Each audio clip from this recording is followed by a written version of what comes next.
ताइन तुई हातलाई 2 पडकास्टमा स्वागत छ। धन्यवाद। दर्शकहरूलाई जानकारी गरायौँ, आज हामीसँग हाम्रो स्टुडियोमा हुनुहुन्छ दुई एकदमै राजनीतिक व्यक्तित्व। यता हुनुहुन्छ विद्यार्थी नेता डिप्रेसन प्रसाद, अनि यता हामीसँग हुनुहुन्छ मन्त्रीज्यू, उहाँको नाम चाहिँ विकास बाधक मन्त्रीज्यू। ए भाइ, विकास बाधक होइन कि विकास पाठक भन। अनि अर्को कुरा, मन्त्री होइन युवा मन्त्री भन। युवा मन्त्री? यहाँको उमेर कति?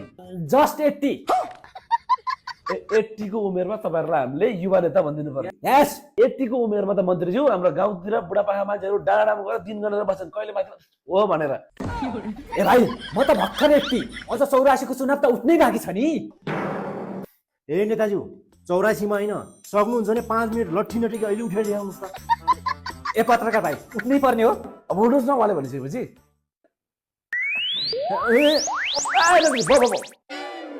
तपाईँ नउठ्नुहोस् यार, उठ्दा उठ्दै तपाईँ त माथि उड्नु होला भने डर लाग्यो मलाई त। तपाईँलाई युवा नेता भनेपछि उहाँलाई के भन्ने हामीले? उहाँहरू त बालका भइहाल्नु भयो नि। भर्खर कखमा सिक्दै हुनुहुन्छ, राजनीतिक त यहाँ छ। हेर्नु त डिस्टेन्स कति छ। एकैछिन तपाईँको कुरा एकछिन सुन्नु ल। उहाँले बाहिर जापान किन एप्लाई गर्नुभयो उहाँलाई सोधौँ है त।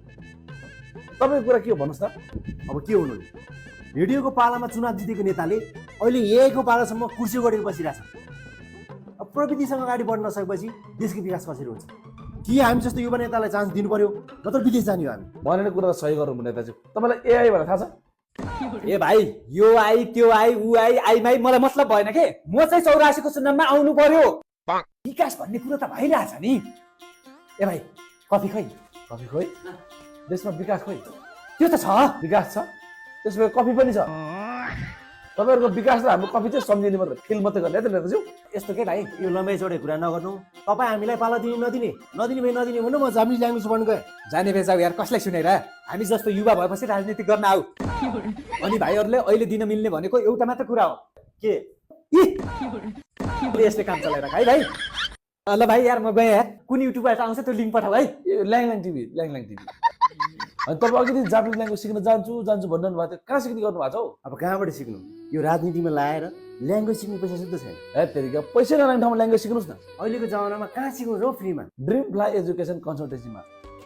यो कन्सल्टेन्सी चाहिँ चाबेलमा छ र उहाँहरूले स्टुडेन्ट भिसामा जान चाहनुहुने सम्पूर्णलाई चाहिँ फ्रीमा ल्याङ्ग्वेज सिकाउनुको साथसाथै इन्टरभ्यू क्लासहरू पनि फ्रीमा दिइरहनु भएको छ।